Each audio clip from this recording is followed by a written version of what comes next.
검찰 수장 자리가 공석이 된 지 2달 가까이 지났지만 윤석열 정부 첫 검찰총장 인선은 아직 출발선에서 한 발도 떼지 못하고 있습니다. 실세 법무부 장관과 총장 직무대리에게 힘이 잔뜩 실리다 보니까 급할 것 없지 않느냐는 해석까지 나옵니다. 우철희 기자입니다. 검찰 직접 수사권 제한, 검수완박 저지의 총대를 메고 김호수 전 검찰총장이 자리에서 물러난 건 지난달 6일입니다. 국민 여러분과 검찰 구성원들에게 임기를 지키지 못한 점에 대해서 한편으로 죄송스럽고 불과 나흘 뒤 출범한 윤석열 정부로선 이전 문재인 정부가 임명한 총장과의 불편한 동거를 피하게 돼 근심은 덜었지만 어떤 이유에선지 새 정부 첫 총장 인선은 2달 가까이 진 적이 없습니다. 첫 단축격인 총장 후보 추천위원회조차 아직 꾸려지지 않은 겁니다. 법무부는 절차대로 진행될 것이란 말만 되풀이해 배경을 둘러싼 해석이 분분한데 실세 장관에 실세 총장 직무 대리가 있다 보니 급할 게 없다는 것도 그중 하나입니다.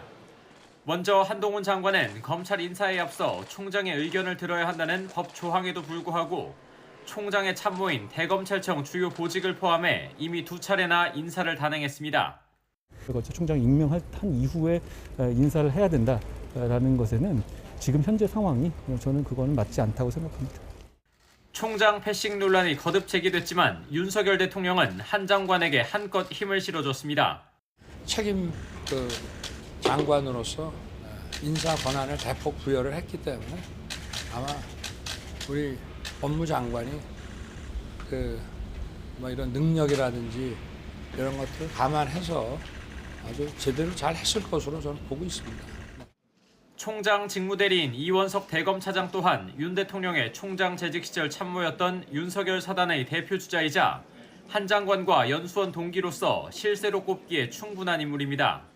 본인은 새로 임명될 총장을 위해 다리를 놓는 역할에 충실하겠다는 입장이지만 이번 검찰 인사에서도 주도적으로 의견을 개진하는 등 직무대리 이상의 무게감을 보여주고 있다는 게 검찰 안팎의 평가입니다.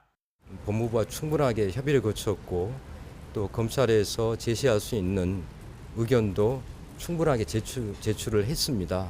어떤 총장님이 오셔도 그 참모들과 함께 바로 지휘해서 일하시는데 부족함이 없게끔 또 강한 추진력과 철두철미한 평소 스타일까지 더해져 대검 차장 취임 뒤 각종 업무 추진에 강하게 드라이브를 거는 등 조직 장악력까지 보여주고 있습니다.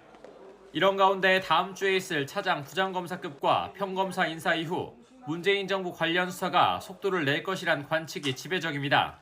윤석열 사단인 실세 장관과 실세 직무대리, 검찰 지휘부 사이에 수사를 둘러싼 큰 이견은 없을 것으로 보이는 점도 총장 인선을 서두를 필요가 없다는 이유 가운데 하나입니다. YTN 우철입니다.